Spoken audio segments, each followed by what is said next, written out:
Hello, hello, hello, beauties and beautiful people. Welcome back to the podcast, and we're moving right along to episode 7, Fistful of Love. So today's episode may get a little heavy. First of all, hope not to cry in this episode, but we're going to get a little deep with this episode. We're going to get a little deep because Fistful of Love, I'm referring to domestic violence. Now, when it comes to domestic violence, it is abuse. It's abuse in a domestic setting. It's abuse in a marriage. And when you're cohabitating, when you're in a relationship, whether it be man and woman, man and man, woman and woman, it can be a child to a parent. It can be family. Domestic violence can stretch across the board with everybody. And it falls under different types of violence. You have your sexual violence, emotional, verbal, physical, all of that. So we're going to get right into the episode. And I myself am a victim of domestic violence.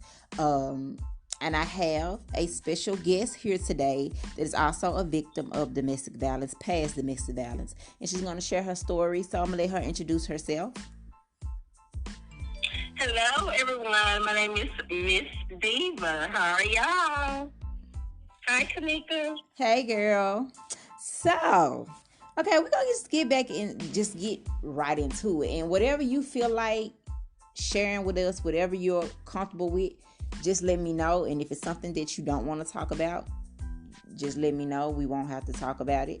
Okay, so let's get right into it. Like I said, you are a past victim of domestic violence. You're not in this situation now. That's like years ago. So in your situation, like how deep in detail do you want to go into it? Do you want to just start it like the worst part of it, or when it began, or where you want to start? I can start at the beginning, Miss Kanika, because I want to tell the story and how I got out of it. And I'm just blessed that it's, how it ended.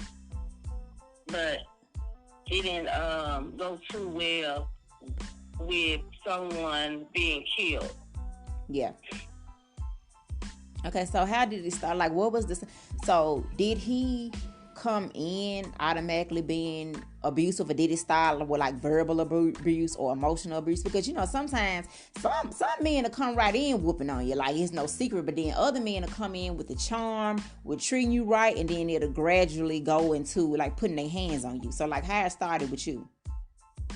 Okay, how it started with me is that when he was starting to be controlling, like he didn't want me to wear no makeup, he didn't want me to wear no weave in my hair.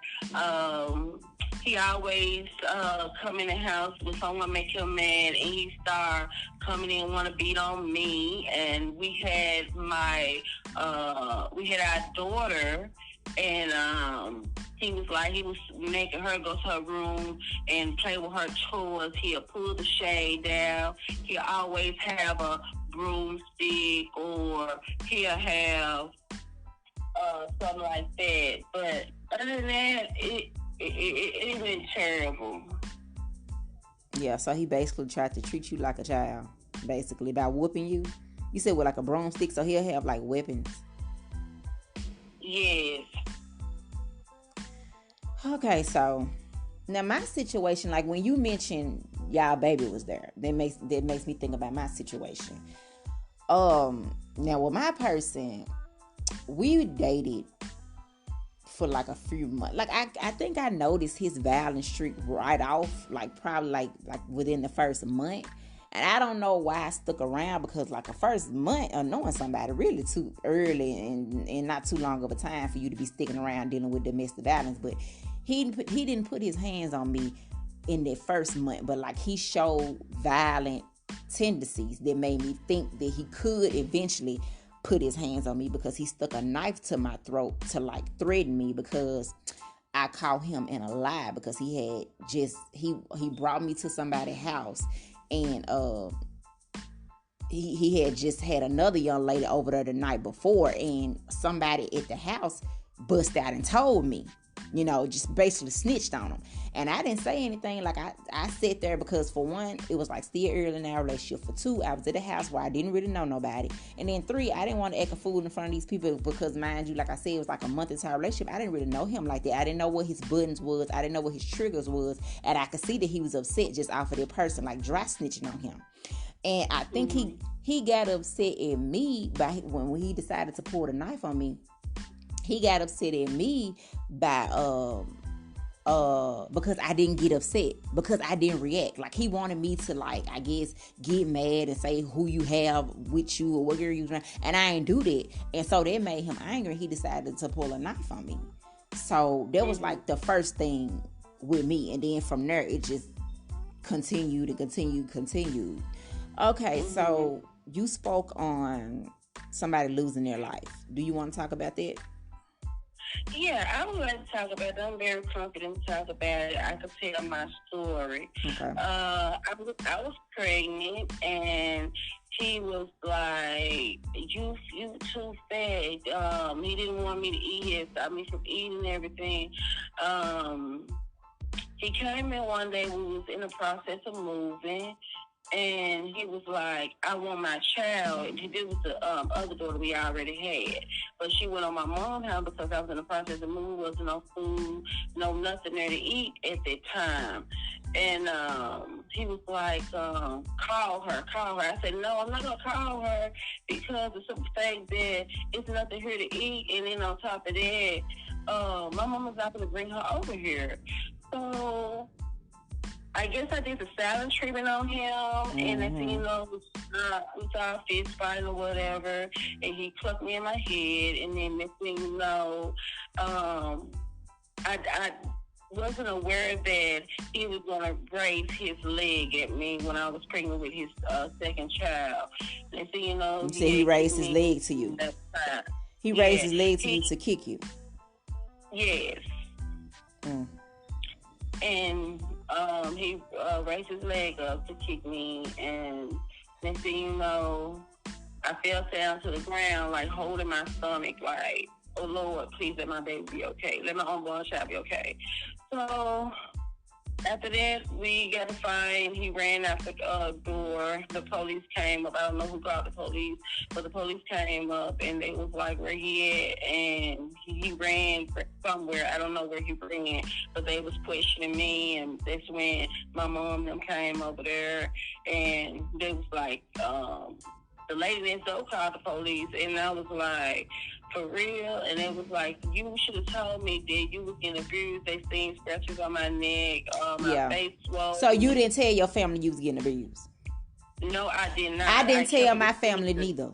And then people, I'm gonna stop. I'm not to cut you off, but I just want to say this because you said that, because I didn't say anything either, and I dealt with it for a whole year, and I finally said something towards the end. And people be like, why y'all won't just leave? Because I've been in this situation before, it's not this simple. And I didn't even have a child involved, but you did. So I can only imagine. And it's not an excuse. It's just real. And that's just all I can say. Yeah. Like, when you in it and you think you in love with this person, you know what I'm saying? Like, it'd be hard to walk away, even though they putting their hands on you. And then it may be some fear there of what they'll do if you walk away. So I don't judge you on that part, because I did the same thing. And I know I didn't do it for whatever reason. I just didn't. It was because I thought I could change him. It was because I really thought, I don't think I thought that him putting his hands on me was love. I just think that I thought I loved him enough for it to be okay, and eventually he'll stop. But, that was never the case. But I'm sorry, you can keep going. So after that, Miss Kalinka, when all that had boiled down, I had to go to the doctor to get checked out. And one day my mom and them had, I stayed in my mom's house until I had to move. I feel about 2 months. And some just kept on. I was like, oh my God, I see red. And I told my mom, I was like, Mom, is everything okay? And she was like, girl, she probably just, you was bleeding or you was spotting? I was spotting. Okay. And so Mama said it probably knowing because maybe you was stressed out or whatever. So I said, okay. So I didn't let it bother me, but it did bother me. And I'm like, Lord, please let everything be okay. So I said I was 8 months pregnant at the time. And when I went to check on her at the doctor, they said, Miss Briggs, I only heard one heartbeat, and that's yours. And I'm like, no, y'all lying. Don't do me like that. So they sent another doctor, and I think they sent at least about 5 doctors in there to check on me. So when they did that, they said, I'm sorry to say, but your is only one heartbeat. And all I could think of, my baby died inside of me.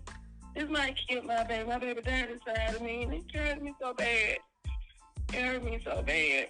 I think I couldn't cope it. I couldn't cope at all. They was about to call a psychiatrist, and it was worse. When they pulled her out, when I pushed her out of me, yeah, because you still had to give birth. You still had to deliver her stillborn. Exactly. The bottom of her feet was, her skin was peeling off, and her wrist was broke, and her nose was bleeding, and her head was smushed in. My God. But, no, all I can say is that after that, they took a toll on me and my child, because all we can remember is that she was there, and it was a cord attached to me and her, and no one could see it but me and her. And right today, I wish she was here. I named her after me. She got my whole name. And it's like when her birthday comes, I shut all the way down. It's gonna be okay, because you know she here with you in spirit. She probably standing there with you right now while you telling this story. And God always make a way. God always make a way. And you know, I've known you for years, and you had your days, but you've been strong through it. You know, you've been strong through it because you're a strong woman. You're a strong person. You're a good mother to children you do have. And then just like I told you when you had your third baby, I said I believe it's going to be a girl, because I believe it's going to be her coming back to you. Because you were so heartbroken and want a child so bad that year. I remember us talking. And I said, you know, when you get pregnant, if you get pregnant, it's going to be a girl, and it's probably going to be her coming back. And then look what happened. Boom. So it's going to be okay. You need a minute to get yourself together? You okay? No, I'm okay. It's just when I just told this story, it felt like that weight lifted up out for me, because I couldn't just, even though I wanted more children, I wanted her too. Yeah. Because that was my baby. She was a beautiful baby. I was gonna spoil her, I was gonna love her, I was gonna take care of her, I was gonna nourish her. But that right there could have never happened, because all you had to do was come in and talk to me about putting your hands on me and her raising your feet. That's a no-no. Yeah, I mean, just ignorance at its finest. And I wanted Maisha to come on here to share her story. Her story is, is far more intense than my domestic violence story. It ended, unfortunately, in her child's life getting taken, and it's unfortunate. But God heals. It heals with time, and she's covered in Jesus. So we're just gonna continue to pray over this situation. But I just really want to bring awareness to domestic violence, because it almost seems like it's normal, like within us. You know what I'm saying? Like if we see somebody or we hear about somebody getting jumped on, it's almost like somebody telling us that this person just went to the store and bought a new coat. Like we're not moved by it, and that's not okay. We should normalize domestic violence, because it could lead to death. Whether it's you, him, or unfortunately an innocent child. It had nothing to do with a grown person making a terrible decision. But a child life had to get taken as a result of it. Like, it's never an excuse for that. And in my situation, like I said, it wasn't as intense as hers, but what made me finally walk away with after a year of dealing with it is he never, just like her, she said that early on in the relationship, before it got to like the worst point, he would make their oldest child that was already here go in the room when he whooped on her. And see, my situation, he never put his hands on me in front of my son.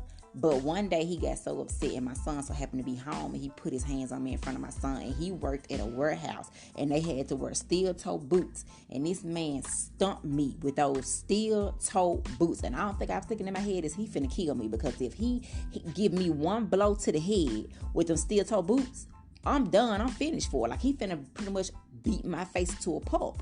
And it took my son was, my 16-year-old, my oldest, was 3 years old at the time.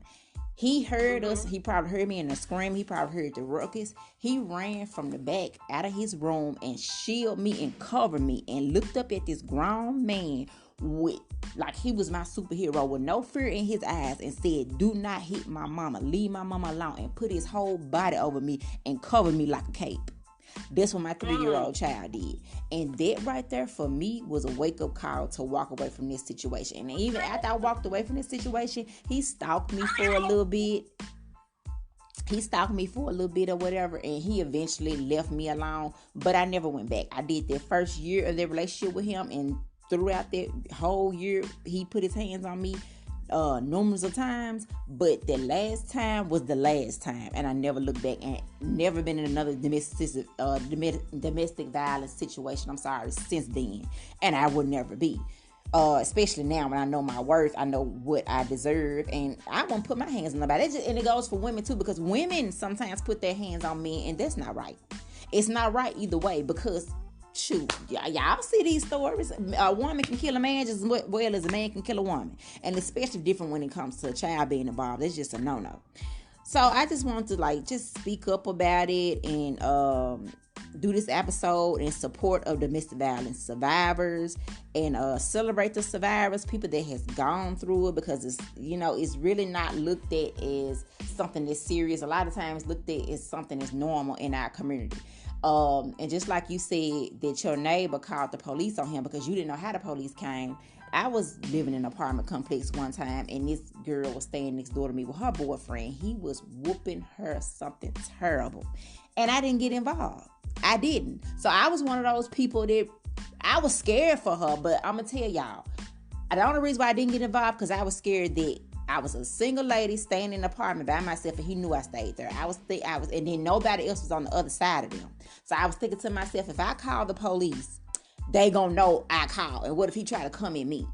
So I made the terrible decision not to get involved. And I mean, he beat that girl for hours, and it sounded like he was moving, rearranging the whole furniture set on her. Like, that's how bad the fight was. So, and a lot of people don't get involved. Like, if you see somebody right now fighting, would you get involved, Maisha? If you see somebody fighting, would you get involved? Well, technically, yes and no. Because you never know if that person's going to turn on you or not. Yeah, exactly. So it's like, you're damned if you damned if you don't, but you want to say something. So I just say the best solution is to try to call the police, even if you have to do it in a discreet way. And then for the women that's going through it, or the men that's going through it, because like I said, it's women out here beating men. I looked at the video not too long ago on Instagram. This girl was flat out whooping this boy, and he was begging for the men in the gas station to help him, and they was laughing at him. You know what I'm saying? Because they probably wondered how you letting a female whoop you. Maybe because his mama raised him right and he knew not to put his hands on a woman, but she shouldn't be putting her hands on him either. It goes both ways. So for the people that are victims, don't stay silent. Speak up. Tell a friend, tell a neighbor, tell a family member. Get creative to make a plan to escape. And if you have to involve your children, do that. Like, don't just sit there and take it, and don't let your result or the outcome be death, because that can be death. Okay, so this was a good episode. I appreciate Maisha for coming and sharing her story. I had a little story of my own, but I really wanted to get it out there to bring awareness to domestic violence. This has been episode 7, Fistful of Love. And I will see you guys same place, same time next week. If you're watching me, if you're listening to me, on any of the podcast platforms, We bring you a brand new episode every Tuesday, 8 o'clock a.m. And if you are listening to me on YouTube, there will not be a visual of the podcast this week. Look, y'all, it was a whole lot going on this week. And I was unable to film myself. But I will put the audio on YouTube, just like if I upload a regular video. So, I see you guys next week. Bye, y'all.